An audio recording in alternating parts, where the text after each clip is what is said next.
Velocity 108 metre पर second और acceleration 72 metre पर सेकंड स्क्वायर। ओके देखते हैं मेरा भी आ जाए। मुझे पता है डिस्प्लेसमेंट से स्पीड कैसे निकलती है। मैंने कहा यार ये ds/dt करना पड़ेगा, यानी कि 4t³ dt। 4 कांस्टेंट है, बाहर आ जाएगा और t का होगा n इंटू n-1, ठीक है। ये हो जाएगा 12t²। ये वेलोसिटी की इक्वेशन आ गई। मुझसे पूछा वेलोसिटी निकालो, तो मैं t = 3 रख देता हूं और 9 12 108। वेरी गुड, ये हो गया।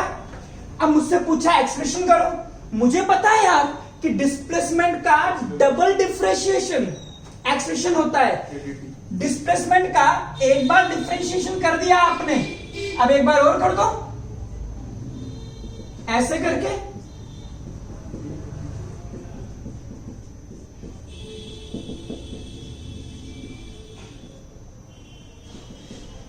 तो एक्सेलरेशन की इक्वेशन आ गई 24t। अब इसमें t की वैल्यू 3 रख दो और ये आ गया 72 मीटर पर सेकेंड स्क्वायर। एकदम हलवा क्वेश्चन। डिस्प्लेसमेंट की इक्वेशन, उससे निकाली वेलोसिटी की इक्वेशन डिफरेंशिएशन करके, फिर उसका फिर से करके एक्सेलरेशन की इक्वेशन निकाली। ये काम करा है हमने। क्वेश्चन दिया है इफ वेलोसिटी, लिख लीजिए, if velocity is given by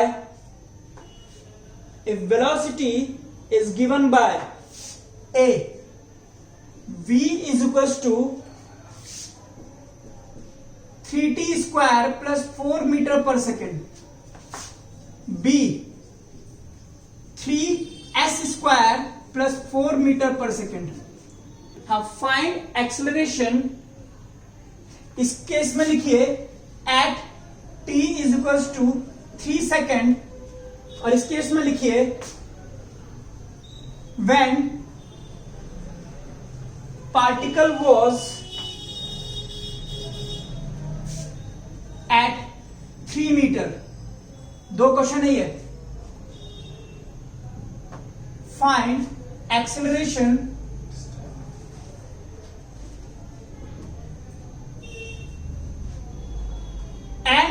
displacement, दोनों निकाल दो। Find acceleration and displacement at t is equals to 3 second और find acceleration when particle is at 3 metre. आइए करिए पीएचडी देखें। चलिए शुरू करते हैं। पहले हम इसकी बात करते हैं। मुझसे पूछता है एक्सेलरेशन, तो पहला काम मैं करता हूं एक्सेलरेशन का।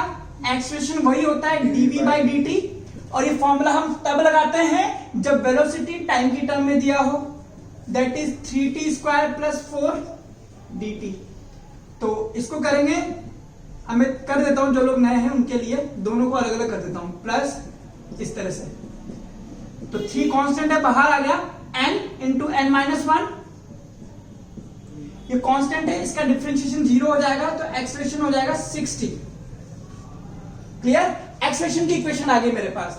अब टाइम बोला है 3 सेकेंड, तो इसको 3 रख दो, तो एक्सेलरेशन हो जाएगा 18 मीटर पर सेकेंड स्क्वायर, जो कई लोगों ने निकाल दिया होगा। ठीक है, अब मुझसे पूछता है, इसको मैं बाद में करता हूं, पहले मैं यही वाला कर देता हूं, है ना, इसको छोड़ो। दूसरा बोलता है डिस्प्लेसमेंट। मुझे पता है वेलोसिटी होता है ds/dt, तो ds हो गया मेरे पास vdt, और इसका कर दूंगा मैं इंटीग्रेशन। अब सुनना, 3 सेकेंड पर अब मैंने करा इसका s integration of v dt। v की वैल्यू रख दी मैंने 3t² plus 4 dt।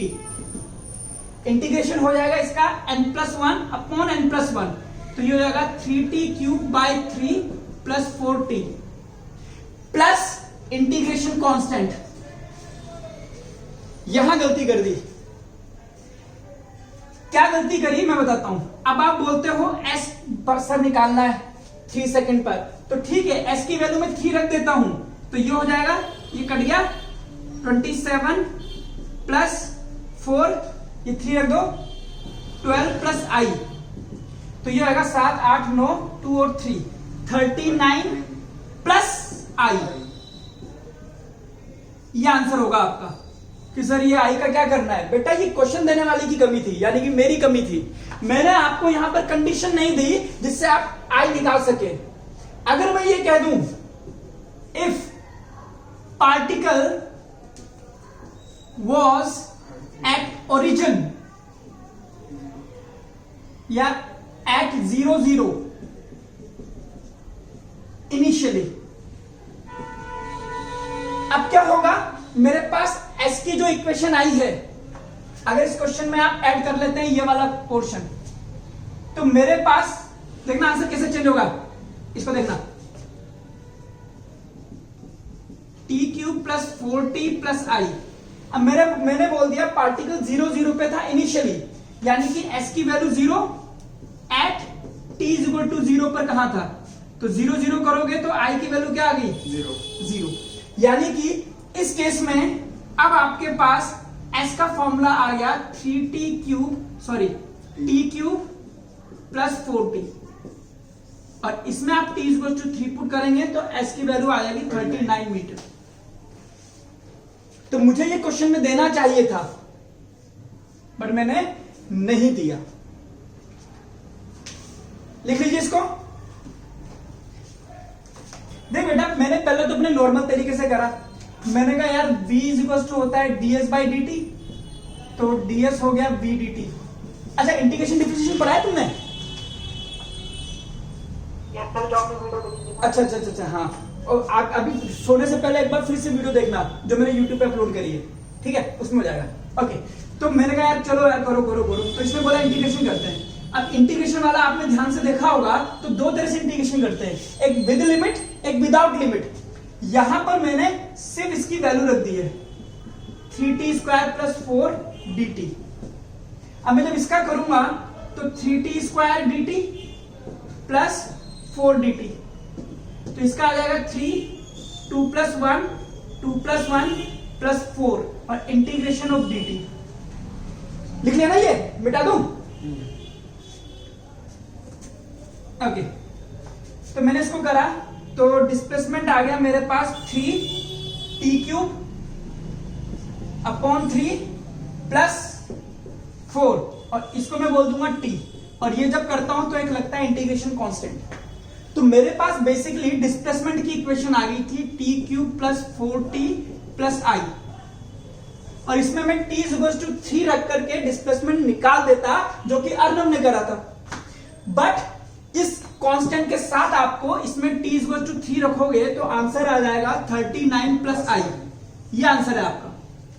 लेकिन मैंने फिर ध्यान दिया कि यार एक गलती कर गया मैं क्वेश्चन देने में कि मैंने इस कांस्टेंट को हटाने के लिए कोई जुगाड़ नहीं दिया तुम लोगों को। फिर मैंने इसमें यहां पर अलग से एक लाइन जोड़ दी कि if at t is equal to 0 particle was at 0 0, यानी कि बिल्कुल इनिशियली पार्टिकल 0 पोजीशन पे था। तब मैंने क्या करा, इसी को हटा करके मैंने कहा t इक्वल टू 0 रख देता हूं। आगे मैं t इक्वल टू 0 रखूंगा तो s भी मेरा क्या होना चाहिए 0, तो 0 प्लस 0 प्लस i। अब देखो i की वैल्यू 0 आ गई मेरे पास, यानी कि इस कांस्टेंट की वैल्यू दरअसल 0 थी। इसलिए मैंने इस s की इक्वेशन को मॉडिफाई करके ये रख दिया, और फिर इसमें मैंने t की वैल्यू 3 रखी और मेरा आंसर आ गया 39। मेरे से बोला यार वेलोसिटी दे रखी है, एक्सेलरेशन निकालना है। मैंने कहा ठीक है निकाल देंगे। एक्सेलरेशन हो गया dv बाई dt, कि हाँ कि ये तब लग जाएगा तब जब v t की टर्म्स में दिया हो। बट हाय अल्लाह, ये तो दिया ही नहीं t की टर्म्स में, इसीलिए मैं v का डिफरेंशिएशन टाइम के रेस्पेक्ट पे नहीं कर पाऊंगा। सबसे बड़ी बात मेरे पास यहां है, क्लियर? तो यहां पर मेरी फिजिक्स रुक जाती है, क्योंकि मुझे ये बोला गया था कि dv बाई dt तब लगता है जब v t की टर्म्स में दिया हो, बट यहां पर मैंने डिस्प्लेसमेंट की टर्म्स में दिया है। तो ऐसी कंडीशन में एक काम करते हैं, ये याद ही कर लेना आप, एक्सेलरेशन को आप लिखते हैं dv बाई dt, इसको मैं डिस्प्लेसमेंट से मल्टीप्लाई और डिवाइड कर देता हूं। क्लियर? अब ds बाई डी टी को मैं लिख देता हूं v। तो एक्सेलरेशन का एक फॉर्मूला मेरे पास नया आ गया, v dv बाई ds। यहां देखिए, ये आज आपके लिए नई चीज मैंने दे दी। अभी तक आप पढ़ते थे एक्सेलरेशन dv बाई dt, और ये तब लगता था जब v t की टर्म्स में दिया हो।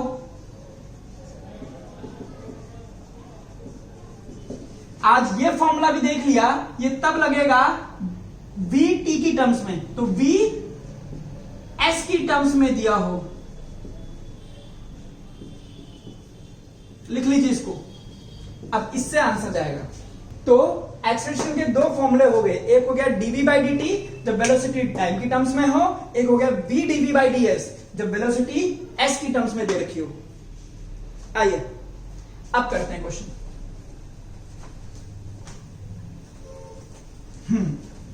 तो यहां लगेगा acceleration is equal to v dv by ds। v की वैल्यू रखी है 3s स्क्वायर प्लस 4, और यहां भी रखता हूं v की value 3s square plus 4 d 3s square ds plus d4 ds। ठीक है, चलो कर देंगे, कोई बड़ी बात नहीं। 3s स्क्वायर प्लस 4, 3 को कांस्टेंट लिया, n इंटू n माइनस 1, तो 2s हो गया ये, और 4 तो कांस्टेंट है, इसका डिफरेंशिएशन होना ही नहीं है, शून्य रहेगा। ठीक है, तो ये हो गया हमारे पास 3s square plus 4 into 6s। ये मेरे पास एक्सेलरेशन की इक्वेशन आई है। अब मेरे से बोलता है एक्सेलरेशन तब निकालो जब s की वैल्यू 3 मीटर हो। बस 3 रख दो, 3 रखोगे 9 27 प्लस 4 और 18। तो ये हो गया आपके पास 558 एग्जैक्टली, जो अर्नव ने पहले ही निकाला था, मीटर पर सेकेंड स्क्वायर। लिखिए ग्राफिकल सेक्शन। वैसे 11th के सिलेबस से हटा दिया है, तो मैं बहुत ज्यादा डीप में नहीं जाऊंगा। हेडिंग डालिए ग्राफिकल सेक्शन। आपको ग्राफ पढ़ना आना चाहिए, उसके बाद की बात।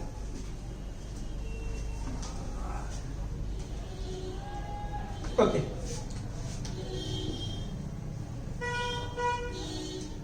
Displacement time graph. हेडिंग डालिए पोजीशन टाइम ग्राफ या डिस्प्लेसमेंट टाइम ग्राफ। दो कर्व्स हैं, मैं दोनों को पढ़ करके बताऊंगा आपको, या तीनों को पढ़ के बता देते हैं।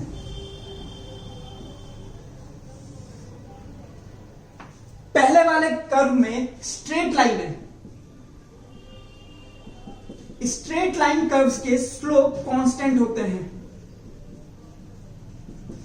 और चूंकि ये डिस्प्लेसमेंट टाइम ग्राफ है, इसका slope ds by D T velocity को बताएगा। जब मैं कहता हूं स्लोप कांस्टेंट है, तो बेसिकली मैं कह सकता हूं कि स्पीड कांस्टेंट है ना? स्पीड कांस्टेंट है। अगर स्पीड कांस्टेंट है तो इसका एक्सेलरेशन 0 हो गया, है ना? क्योंकि ये बदल नहीं रहा है, समझना, पार्टिकल पलट नहीं रहा है, पार्टिकल पलट नहीं रहा। कि सर आपको कैसे पता? मैं बताऊंगा अभी कैसे पता लगा मुझे।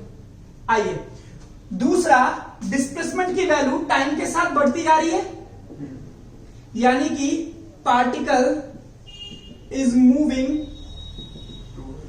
अवे फ्रॉम रेफरेंस पॉइंट, जहां से आप डिस्टेंस नाप रहे हैं। यह जानकारी मुझे यहां से मिल गई। इसमें देखते हैं, इधर देखिए, इसका स्लोप देखिए।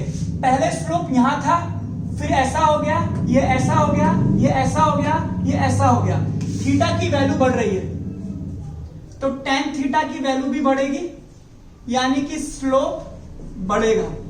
और इसका स्लोप स्पीड को बताएगा, तो हम कह सकते हैं कि स्पीड बढ़ रही है। पहली बात, यहां पर स्पीड कांस्टेंट थी, हम कह सकते हैं ये यूनिफॉर्म मोशन है। जबकि यहां पर स्पीड बढ़ रही है, यानी कि ये नॉन यूनिफॉर्म मोशन है। स्पीड बढ़ रही है तो इसका acceleration will be non zero, कुछ ना कुछ तो एक्सेलरेशन आएगा, यानी कि एक्सेलरेटेड पार्टिकल है। डिस्प्लेसमेंट टाइम के साथ बढ़ रहा है। पहले इसकी वैल्यू 2 सेकंड पे 2 मीटर थी, फिर 3 पे ज्यादा हो गया, यानी कि डिस्प्लेसमेंट बढ़ रहा है। पार्टिकल इज मूविंग अवे, है ना। और यहां भी पार्टिकल नहीं पलटा, क्योंकि डिस्प्लेसमेंट बढ़ता जा रहा है, बढ़ता जा रहा है, बढ़ता जा रहा है।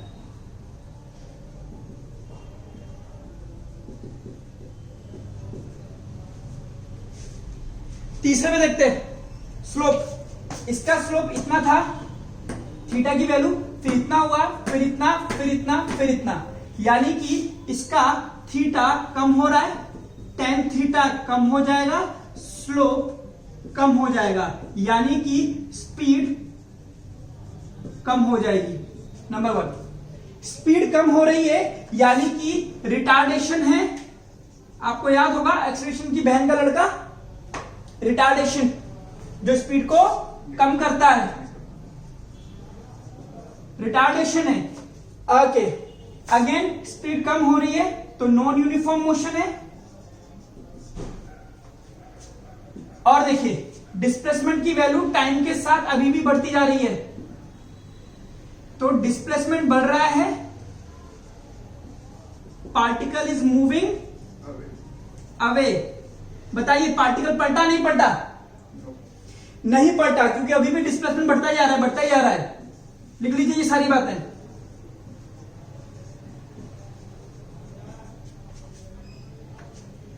इधर देख बेटा, यहां पर क्या हो रहा है, बेसिकली रिटार्डेशन हो रहा है, जिसकी वजह से इसकी स्पीड कम हो रही है। कैसे कम हो रही है, यहां देखो, यहां पर अगर मैं स्लोप निकालूंगा तो ये पैरेलल आ गया, यहां पर जीरो स्लोप है। जीरो स्लोप का मतलब जीरो वेलोसिटी,